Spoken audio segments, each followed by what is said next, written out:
तो आगे टेस्ट कर जो भी तेरा आ रहा है। तो देखो सुनो राम का, देखो क्वेश्चन लिख रहा हूं मैं, minus P square Q square plus 7pq 7pq। इसमें क्वेश्चन क्या है वो देख लीजिए कि identify the numerical coefficient of terms other than constant. Constant को छोड़ के न्यूमेरियल कोफिशिएंट कैसे पता लगाएंगे। जैसा मैंने कल आप लोग को चार्ट सिखाया था वैसा बना लीजिए। ये हो गया एक्सप्रेशन वाला, ठीक है, और ये हो गया टर्म अदर देन कांस्टेंट, मैंने नहीं लिखा है, आपको समझ में आ ही रहा होगा, और coefficient.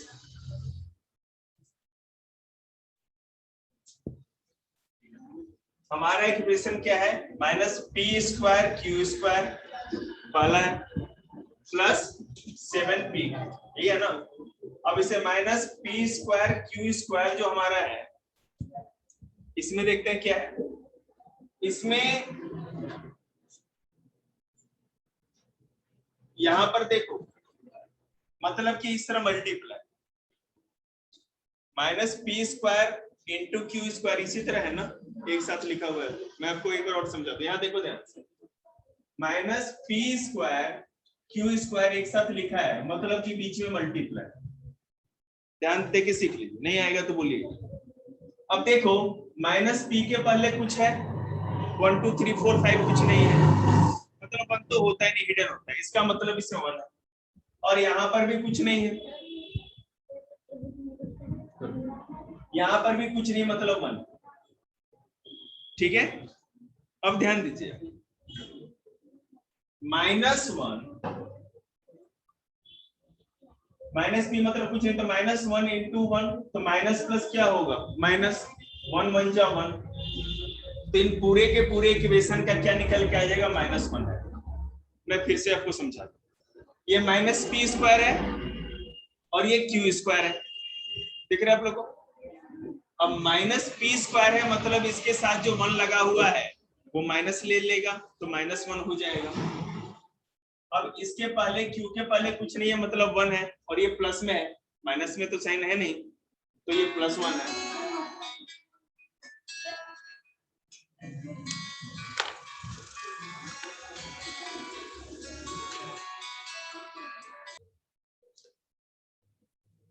Minus P square Q square में माइनस पी है तो इसके साथ मतलब कि 1, तो माइनस तो हो ही गया, -1 हो गया, और क्यू के साथ भी 1 होगा, 1 छिपा हुआ रहता है, कुछ नहीं है, मतलब 1 है। तो यहाँ -1 और यहाँ +1, तो -1 और +1, माइनस प्लस माइनस होता है, -1 गुने 1 मतलब +1, तो माइनस प्लस माइनस और 1 1 जा 1। अब भी नहीं समझ में आया तो नाले में डूब मरिए आप लोग। इसको डूबना है क्या, नहीं नहीं, वो स्क्वायर कर दीजिए, वो क्यू का स्क्वायर है ना, हम लोग केवल 1 को लेके चल रहे हैं बस, कांस्टेंट उसके साथ नहीं जाएगा, उसे कोई सुनिए। अब यहां पर हमारा दूसरा जो टर्म है 7pq है ना, तो ये इसका क्या कांस्टेंट हो जाएगा, 7 हो जाएगा, होगा ना। मतलब कि मैं आपको ये भी करके दिखा दूं, 7p, तो 7 के साथ p है, और ये q मल्टीप्लाई है, q के पहले कुछ नहीं है, मतलब क्या है, 1 है, तो 7 1 जा 7, हो गया, काम खत्म। क्या तू रहे तो उससे क्या, हमें तो कांस्टेंट लेना है ना, कोफिशिएंट लेना है, कोफिशिएंट तो समझ, अरे सॉरी मैं तो बताया नहीं, कोफिशिएंट मतलब कि जो टर्म के क्या कहते हैं, टर्म में वेरिएबल के साथ जो भी कांस्टेंट रहता है उसी को कोफिशिएंट कहते हैं। अगर मैं कहूं 2x तो इसका कोफिशिएंट 2 हो जाएगा, पता रखा है वैसे, किसी का है ना, किसी को गजनी उजनी अगर तक हो जाए ऐसा तो करना पड़ता है। एक डेसिमल वाला आप लोग को बताते हैं, उसके बाद आगे बढ़ेंगे सीधे 20 स्लाइड आगे, सारे क्वेश्चन इसी टाइप में मिलेंगे। देखिए कहा जा रहा है 1.2a प्लस 0.8b, कुछ भी नहीं करना है, एक्सप्रेशन टर्म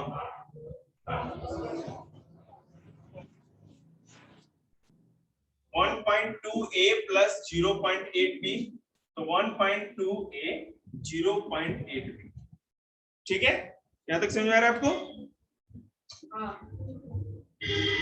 अब इससे ज्यादा आसान कुछ भी हो नहीं सकता। ये 1.2 एक कांस्टेंट है और 0.8 भी एक कांस्टेंट है जो इसके साथ जुड़ा हुआ है, तो यहाँ 1.2 या 0.8 हमारा कोफिशिएंट हो गया। ये वेरिएबल को छोड़ के जो भी बाकी है सब हमारा कोफिशिएंट है, बात खत्म। इससे आसान कुछ था क्या? ऐसे भी है कि दो एक ही सब में दो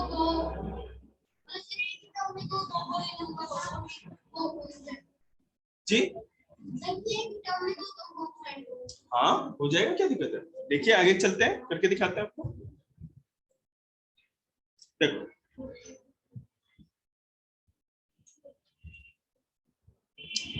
3.14 आर स्क्वायर, ठीक है, ये हमारा पूरा का पूरा एक एक्सप्रेशन है। अब अगर इसका टर्म निकालेंगे तो एक ही टर्म है इसमें, एक बार और समझा, अगर 3.14 आर स्क्वायर है,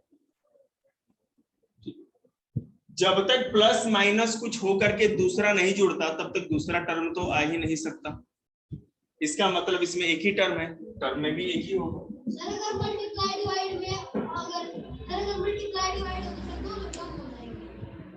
हाँ हो जाएगा बिल्कुल, लेकिन यहाँ पर है नहीं ना, आगे कुछ है तो नहीं ऐसा। बिल्कुल दो टर्म होंगे, प्लस माइनस नहीं, कुछ प्लस माइनस मल्टीप्लाई डिवाइड कुछ भी हो जाए, ठीक है। अब ये जो आर स्क्वायर है यही तो वेरिएबल है, तो इसको छोड़ देंगे, बाद बाकी जो भी बचा कांस्टेंट वो हमारा कोएफिशिएंट है। किसको समझ में नहीं आया घबराओ मत, हाथ उठाओ, मैं फिर से रिपीट करूंगा। 3.14 आर स्क्वायर, इसमें वेरिएबल क्या है? x 3.14 वेरिएबल पूछ रहा हूँ, कांस्टेंट नहीं। अरे कांस्टेंट वेरिएबल नहीं पता आप लोग को तो बोला करो यार। ये आर स्क्वायर ही तो हमारा ये है ना, केवल क्या कहते हैं वेरिएबल, और ये है कांस्टेंट। कांस्टेंट ही हमारा कोएफिशिएंट होता है जो वेरिएबल के साथ जुड़ा होता है। एक टर्म में वेरिएबल को अगर अलग कर देंगे तो जो कांस्टेंट बचा वही हमारा उसका कोएफिशिएंट होगा उस टर्म का। सिंपल सी बात है, इसमें क्या टर्म से अलग कांस्टेंट अलग करेंगे तो कोएफिशिएंट, बस काम खत्म। टर्म एक टर्म का जो कांस्टेंट होगा वही उसका कोएफिशिएंट हो गया। अब टर्म कोएफिशिएंट ये सब बताएं फिर से। अरे चुप रहो, तुम बताओ इसमें वेरिएबल क्या है?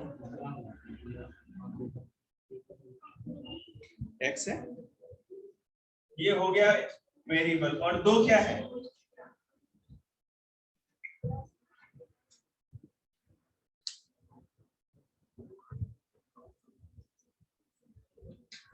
तो ये हमारा फिर से लिख लो 2x स्क्वायर, ये x स्क्वायर जो है ये वेरिएबल है और 2 है हमारा कांस्टेंट, और इन दोनों के जुड़ने से क्या बन जाएगा टर्म।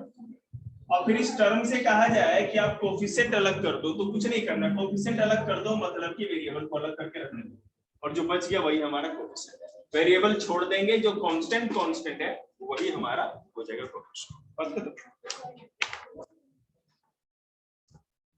कॉन्सेप्ट देखिएगा, यहाँ ध्यान देना, समय में तो पूछ लिया कर, ये करते रहती है।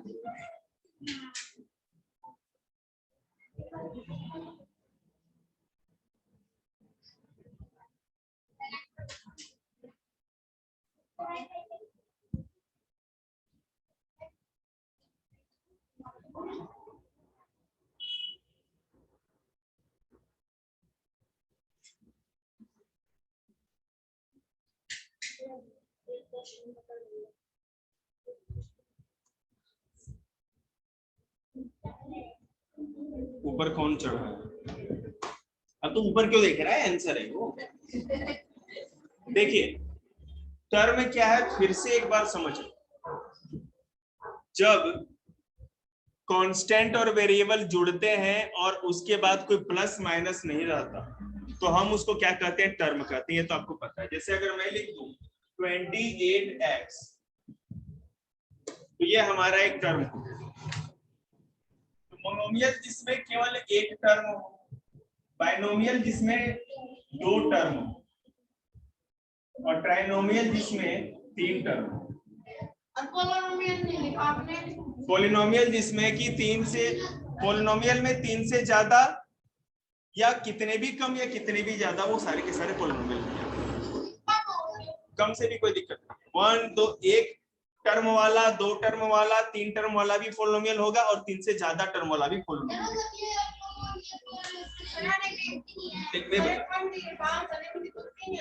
हाँ, मेरी बात सुनो। अगर आपको तीन टर्म वाले मिल रहे हैं पहचानने के लिए, ठीक है, तो आपको मोनोमियल, ट्राइनोमियल, बाइनोमियल, ट्राइनोमियल करना है। अगर पोलिनोमियल की बात हो तो उसमें कितने भी टर्म हो जाए उसमें कोई दिक्कत नहीं है।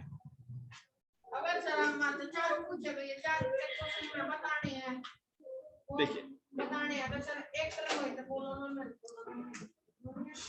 देखो, पोलिनोमियल वो होता है जिसमें नंबर ऑफ टर्म्स होते हैं, कितने भी टर्म्स हो, चाहे एक हो, दो हो, तीन हो। तीन से ज्यादा होगा तो पोलिनोमियल ही कहना पड़ेगा, ठीक है। लेकिन अगर तीन से कम हो तो एक को आप मोनोमियल भी कह सकते हैं और पोलिनोमियल भी, दो वाले को बाइनोमियल भी कह सकते हैं, पोलिनोमियल भी। अगर सर खाली 28 हो तो? हाँ जी, खाली 28। अगर खाली 28 हो तो वो कोई टर्म होगा ही नहीं, कांस्टेंट हो गया ना वो केवल।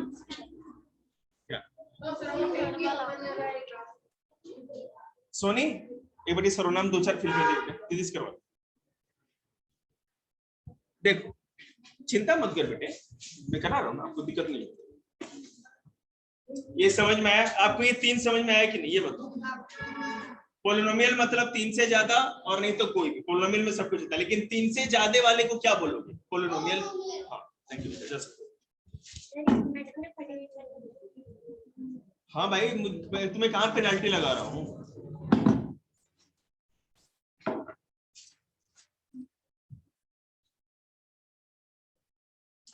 देखिए मैं पूछता जाऊंगा, अभी यहाँ पे 10 पहले क्वेश्चन लिख देता हूँ वीडियो पॉज करके, उसके बाद आप लोग से पूछेंगे और आप लोग बताना। टर्म में देखो, आपको मैंने एक तरह का टर्म सिखाया था कि 4 और y, 4y, ठीक है। इसमें एक कांस्टेंट था और एक वेरिएबल, ठीक है। मैं अब आपके सामने लिख रहा हूं 100, मैं आपके सामने लिख रहा हूं y, ठीक है। ये भी एक टर्म है, इसमें वेरिएबल, ये केवल कांस्टेंट ही है। अगर आप कहो तो ये केवल कांस्टेंट है, लेकिन आपसे कहा जाए कि ये कोई टर्म है, तो टर्म है। देखो इसको आप टर्म भी कर सकते। अगर ये, चिंता मत करो, जब पूछी तब हो सकता है कि मेरे को नहीं पता हो, ठीक है। अब ये y आप देख रहे हो, अगर आपसे कोई पूछे कि कांस्टेंट है, वेरिएबल है, टर्म है, तो आप क्या कहोगे? कि भैया आप बोलोगे ये वेरिएबल भी है और साथ ही साथ टर्म भी है। अब क्यों है ये भी तो बताना है ना। केवल एक होकर के कांस्टेंट है तो टर्म भी क्यों है ये भी तो बता दे। अगर मैं लिखूं 2x स्क्वायर प्लस 100, तो इसको बाइनोमियल, ट्राइनोमियल, पोलिनोमियल क्या कहोगे? सुमित तुम बताओ। बाइनोमियल क्यों? बाइनोमियल का क्या मतलब होता है? तो ये टर्म हो गया ना,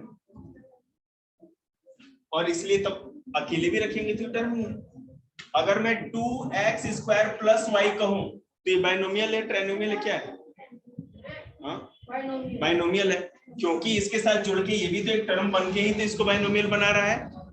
तो सिंगल कोई वेरिएबल हो, सिंगल कोई कांस्टेंट हो, वो अपने आप में भी एक टर्म होता है। किसको समझ में नहीं आया? समझ में? ये भी अपने आप में एक टर्म है। अगर सिंगल सिंगल लिखा जाए तो आप कह देंगे मोनोमियल। कोई भी एक नंबर लिख दिया जाए, -26 मोनोमियल है, ठीक है, माइनस एक्स स्क्वायर या वाई स्क्वायर मोनोमियल है। क्लियर है? चल तो बताओ बेटे सिमरन, ये मोनोमियल, ट्राइनोमियल, बाइनोमियल क्या है?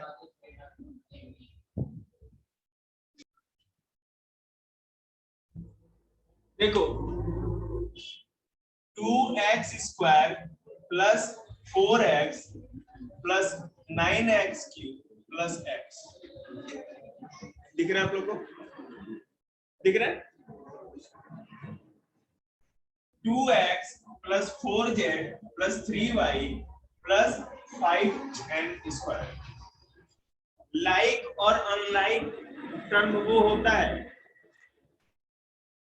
एक जैसा अगर वेरिएबल पूरे के पूरे टर्म में, ठीक है, एक ही जैसा अगर वेरिएबल होगा तो हम उसको कहेंगे लाइक, और अगर एक जैसा नहीं होगा तो उसको कहेंगे अनलाइक। अब देखिए यहाँ इसमें भी x x x x सब में x है, एक ही जैसा वेरिएबल है ना।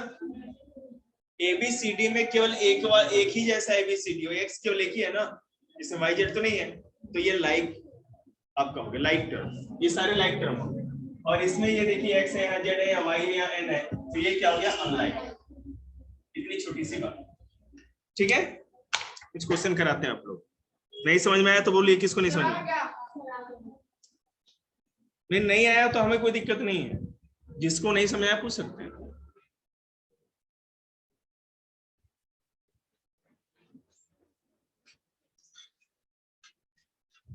आपको क्वेश्चन थोड़ा दूसरी तरह से आएगा, और वो कैसे मैं दिखाता हूं। एक्स एग्जाम्पल लिख रहा है आप लोगों को।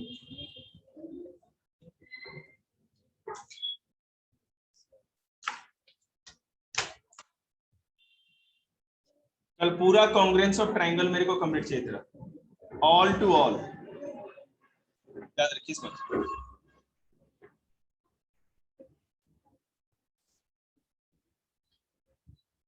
देखिए 7x और 12, ठीक है। क्वेश्चन है कि state with reason which of the following pair of term are the like term और विच आर अनलाइक। अब ये हमें पता है कि 7 में x वेरिएबल है और 7x और 12y में y वेरिएबल है। ये दोनों डिफरेंट है, दैट्स व्हाई ये दोनों लाइक नहीं अनलाइक टर्म, ठीक है। अब कंपेयर करने का मतलब क्या होता है? तुलना किसमें करेंगे? ऋतिक को ऋतिक के पास खड़ा कर दो, कंपेयर करो। काना आजा, पापा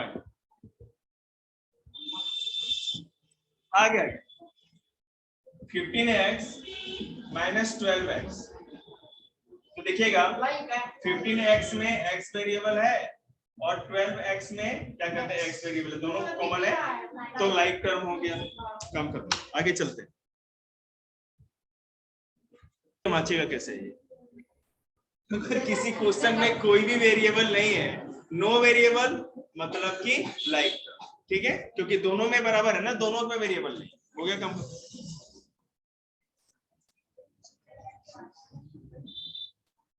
देखिए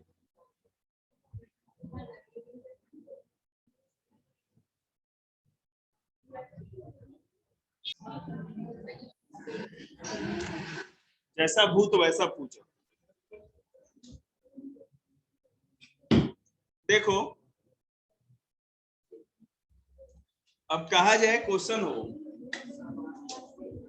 एड 8xy एंड, शांति बनाए रखिए, एंड 2x, 8xy और 2x को ऐड करना है, ठीक है। तो सबसे पहली बात, ऐड कभी भी अलजेब्रा का तब होगा जब वो लाइक टर्म हो। हम पहले ये देखेंगे कि वो जो हमको ऐड करना है वो लाइक है या अनलाइक।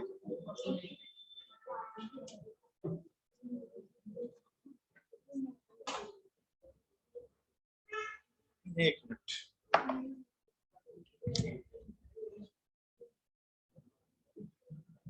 ठीक है।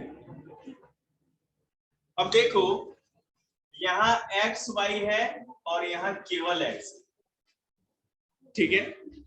अगर ऐसे टर्म जो बिल्कुल लाइक नहीं है तो अनलाइक टर्म है, ये अनलाइक टर्म होने के चलते हम इसको ऐड नहीं कर सकते। अब जो लाइक टर्म वाले उसको प्लस करके देख लेते हैं, तो हम इसको क्या लिख देंगे, बस ये लिख सकते हैं कि 8xy प्लस 2x, ये सॉल्व हो गया। इसके आगे हम इसका कुछ भी नहीं कर सकते, ठीक है ना। ये समझ में आप लोग को?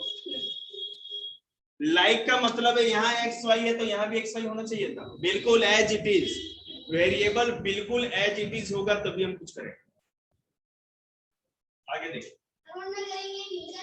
हाँ प्लस का साइन लगा के एंड के बगल में इस तरह कर सकते हैं। हाँ देखो ना, 8xy 4xy एंड 2xy, इनको ऐड करना है। देखिए अब देखो, हम पहले इसको तो इक्वेशन में लिखेंगे 8xy plus 4xy plus 2xy, लिख दिया। अब देखो हमें देखना है कि इसमें कौन सा वेरिएबल कॉमन है, यहाँ भी xy, यहाँ भी xy, यहाँ भी xy, तो ब्रैकेट के बाहर xy ले लेंगे और ब्रैकेट में 8, यहाँ का 4 लेंगे और यहाँ का 2 लेंगे, तो xy इंटू 8 4 2 कितना हो गया 14, तो 14 को xy से करेंगे तो 14xy इज द आंसर। जिसको समझ में नहीं आया बोलिए, मैं फिर से समझाऊं। हाथ उठाइए, देख लीजिए, कोई दिक्कत नहीं, मैं फिर समझा दूं। ये सिंपल है, फ्रैक्शन वाला में तो आप लोग को और आसान है, एलसीएम लेके करते थे आप लोग, याद होगा।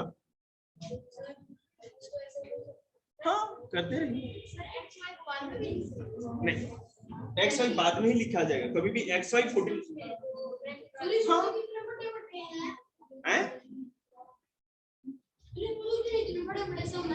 हाँ तो बेटे सम तो पहले तू जन्म लेती इतना बड़ा हो गया, या पहले छोटू था ना, तभी छोटू देख, उसके बाद बड्डू देखेगा ना।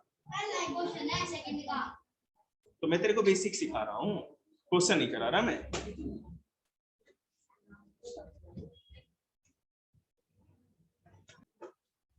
अब एक सिंपल सा माइनस आपको दिखाएं कि सब्ट्रैक्ट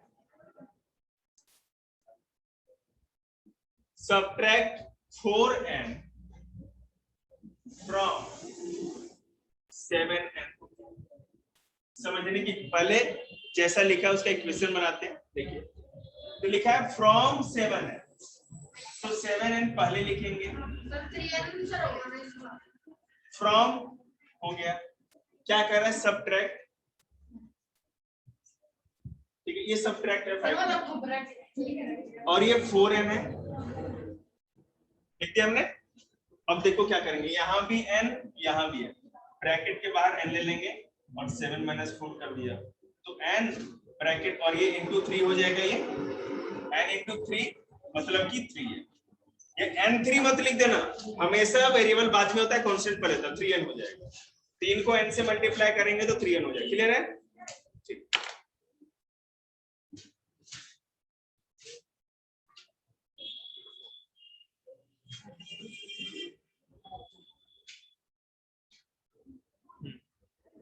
अगले वाले क्लास में जो अगले हफ्ते होगा, ठीक है, अगले हफ्ते पहले मंडे को आपको क्या करना होगा कि स्लाइड नंबर 75 तक का टेस्ट देना होगा अलजेब्रा।